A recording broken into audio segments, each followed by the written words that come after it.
Minus X Y Z minus A B C এর কি বর্গ করতে হবে, এর বর্গ। বর্গ মানে হচ্ছে আমাদের square minus X Y Z minus A B C আমরা বর্গ করি। আমরা এখানে বর্গ করছি, বর্গ মানে স্কয়ার। এখন আমরা মাইনাস এক্স ওয়াই কে এই পুরোটাকে আমরা এ ধরবো এবং এ বি সি এটাকে আমরা বি ধরবো।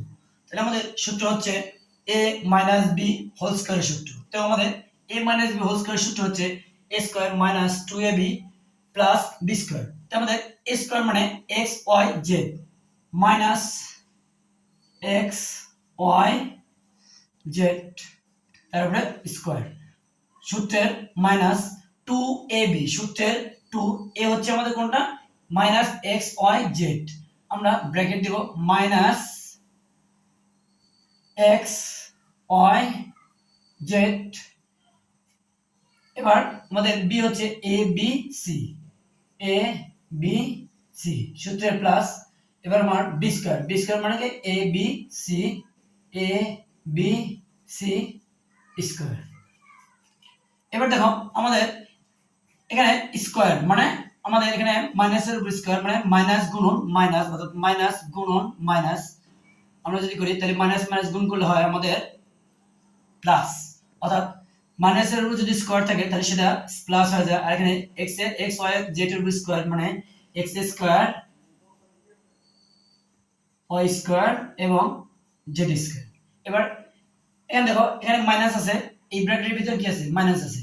আমরা মাইনাস দ্বারা যদি মাইনাস কে গুণ করি তাহলে হয় আমাদের প্লাস a2 এবার হচ্ছে 2 দিয়ে যদি আমরা x y এর গুণ করি x y z, এবার a b c, 2x y দ্বারা যদি আমরা a b c কে গুণ করি তাহলে আমাদের a b c হয়।